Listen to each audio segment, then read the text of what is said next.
Hello students, how are you. आशा करता हूँ कि आप लोग अच्छे होंगे, स्वस्थ होंगे। मेरे channel doctor EKS maths classes में आपका स्वागत है।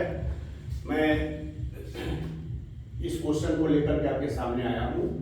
क्वेश्चन है कि a student has to score 30% marks to get through out.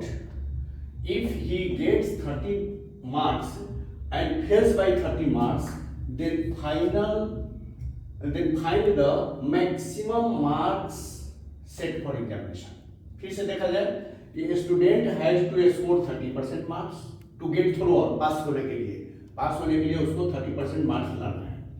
If he gets 30 marks हो असल में उसको मिलता है, एंड फेल्स बाय 30, लेकिन 30 वो फेल करता है 30 मार्क्स से, वो उसको मिलता है 30 मार्क्स, लेकिन फिर 30 मार्क्स से वो फेल कर जाता है।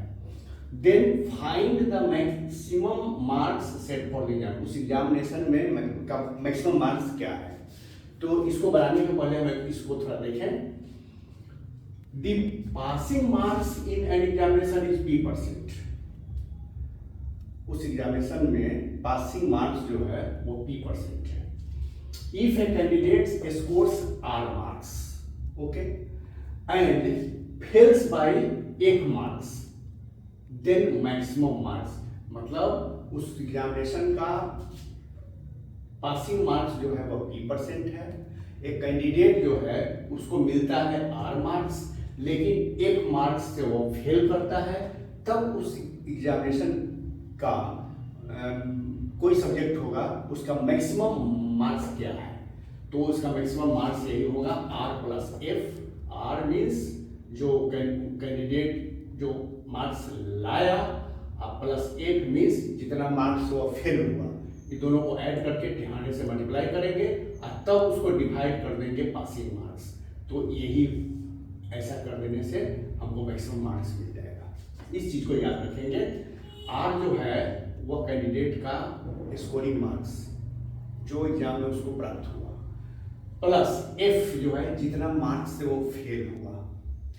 दोनों को ऐड करके 100 से मल्टीप्लाई करेंगे और उसको डिवाइड करेंगे।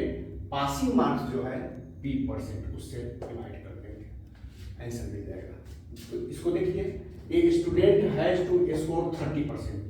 ये student has to score 30% marks to get through out, माने पास होने के लिए उसको 30% मार्क्स लाना है। इसका मतलब है कि P हो गया हमारा 30। उसके बाद है इफ ही गेट्स 30 मार्क्स, तो कैंडिडेट स्कोर्स R मार्क्स। इसका मतलब है कि R हो गया 30 and he fails by 30 marks. He fails by 1 marks, तो इसका मतलब है 1 भी हो गया 30। तो then find the maximum marks set for the examination. तो हम ये फॉर्मूला को लगा देंगे। इस फॉर्मूला को लगाने से क्या मतलब है कि 100 R 30 plus F 30 by P 30, मतलब 100 इंटू 30 60 बाई 30 2 जा 100 into 2 means 200। Total maximum scores of this examination is 200। Answer 200। बस बहुत ही आसान क्वेश्चन है।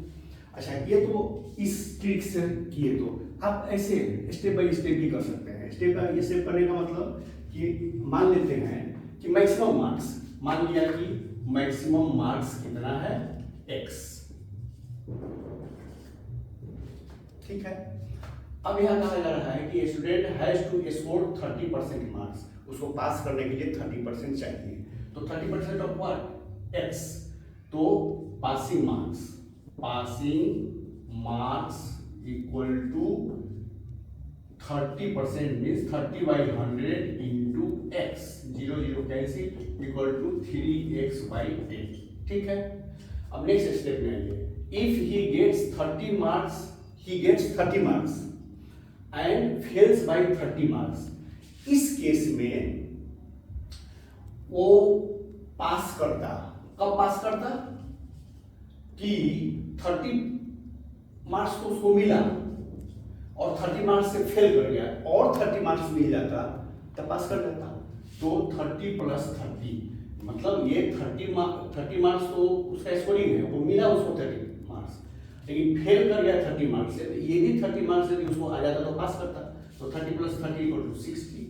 तो ये मार्क्स है पासिंग मार्क्स, ये भी मार्क्स पासिंग मार्क्स, तो दोनों इक्वल हो जाएगा। 3x/10 = 60।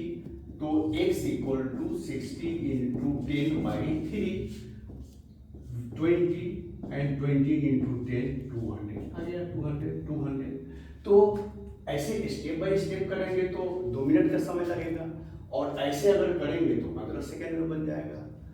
तो मुझे लगता है कि इस ट्रिक के द्वारा थ्रू जाना चाहिए ताकि समय का बचत हो। इस तरह का क्वेश्चन आता है एग्जाम में, इसको आप लोग प्रैक्टिस करेंगे। इसी तरह से वीडियो अच्छा लगा हो